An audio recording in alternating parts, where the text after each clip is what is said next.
Hi friends, இன்றைக்கி நம்ம கிச்சனில் குழந்தைங்கலேருந்து பெரியவங்க வரைக்கும் எல்லாருமே விரும்பி சாப்பிட்ற பொட்டுக்கடலை லட்டு ரொம்ப ரொம்ப ஈஸியாகவும் டேஸ்டியாகவும் பர்ஃபெக்டாக நம்ம வீட்டிலையே எப்படி ப்ரிப்பேர் பண்ணுறது அப்படின்னு தாங்க பார்க்க போகிறோம். இது வரைக்கும் தமிழ் ஃபன் சேனலை சப்ஸ்கிரைப் பண்ணாத நண்பர்கள் சப்ஸ்கிரைப் பண்ணிக்கோங்க. அப்படியே பக்கத்தில் இருக்கிற பெல் ஐக்கானை கிளிக் பண்ணிவிட்டு ஆல் அப்படிங்கிற ஆப்ஷனையும் கிளிக் பண்ணிக்கோங்க. அப்போ தான் நாங்கள் போகிற நியூ அப்டேட்ஸ் டெய்லியும் உங்களுக்கு உடனுக்குடன் நோட்டிஃபிகேஷன்ஸாக வரும். 3 பொருளுங்களை வச்சு தான் இன்றைக்கி நம்ம பொட்டுக்கடலை லட்டு பண்ண போகிறோம். ரொம்ப ரொம்ப ஈஸியாக செஞ்சிடலாம்.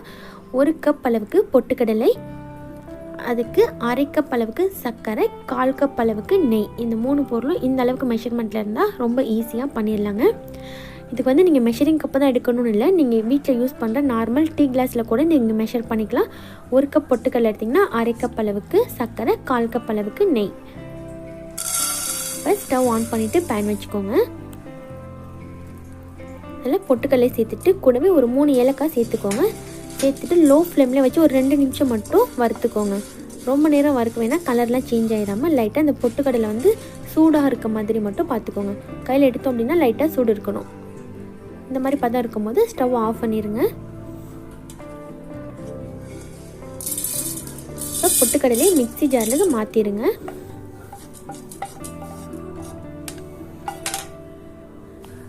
மாற்றிட்டு நம்ம எடுத்து வச்சுருக்க சர்க்கரை இது கூட ஆட் பண்ணிக்கலாம். சர்க்கரை ஆட் பண்ணிவிட்டு நல்லா பவுட்ரு பண்ணிக்கோங்க. நல்லா ஃபைனாக பவுட்ரு பண்ணதுக்கப்புறமா ஒரு மிக்சிங் பவுலில் சல்லடை வச்சு இந்த மாவை நல்லா சலிச்சு எடுத்துருங்க. இப்போ குட்டி குட்டியாக அரிப்படாமல் இருந்துச்சு அப்படின்னாலும் உங்களுக்கு சலித்தோம் அப்படின்னா நல்லா கிளியராக வந்துடும்.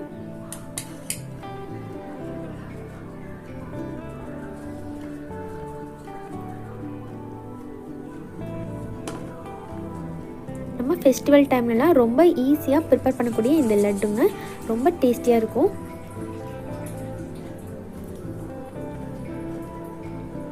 இப்போ சலிச்சு எடுத்ததுக்கப்புறமா எடுத்து வச்சுருக்கிற 1/4 கப் நெய் வந்து ஹீட் பண்ணிக்கலாங்க. நெய் வந்து ரொம்ப சூடு பண்ணக்கூடாது.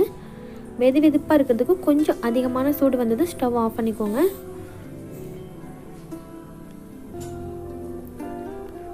நெய் வந்து ரொம்ப கொதிக்கிற அளவுக்கு சூடாக வேணாம்.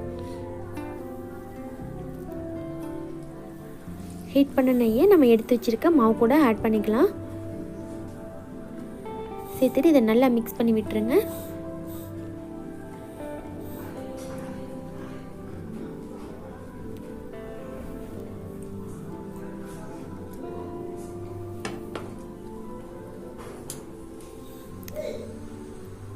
நெய் சேர்த்து நல்லா கலந்து விட்டதுக்கப்புறமா கை வச்சு ஒரு தடவை நல்லா அழுத்தி பிசைஞ்சிட்டு இதை நம்ம லட்டு பிடிக்க வேண்டியதாங்க. கொஞ்சம் ஃபாஸ்ட்டாக நம்ம லட்டு பிடிச்சிடணும். அந்த வெது வெதுப்பான சூடு இருக்கும்போதே நம்ம லட்டு பிடிச்சோம் அப்படின்னா தான் ரொம்ப பர்ஃபெக்டாக வரும். உதிர்ந்து போகாமல் நல்லா கெட்டியாக லட்டு கிடைக்கும் உங்களுக்கு. நல்லா அழுத்தி அழுத்தி பிடிச்சிங்க அப்படின்னா நல்லா டைட்டாக சூப்பராக லட்டு வந்துடும் உங்களுக்கு. பாருங்கள், சூப்பரான பொட்டுக்கடலை லட்டு ரொம்ப ரொம்ப ஈஸியாக பர்ஃபெக்டாக ரெடி ஆயிடுச்சு. இதே போல் நீங்களும் இதே அளவுகளை உங்கள் வீட்டில் கண்டிப்பாக ட்ரை பண்ணி பாருங்கள் ஃப்ரெண்ட்ஸ். இந்த வீடியோ உங்களுக்கு பிடிச்சிருந்துச்சுன்னா மறக்காமல் லைக் பண்ணி உங்கள் ஃப்ரெண்ட்ஸுக்கும் ஷேர் பண்ணிக்கோங்க. தேங்க்யூ.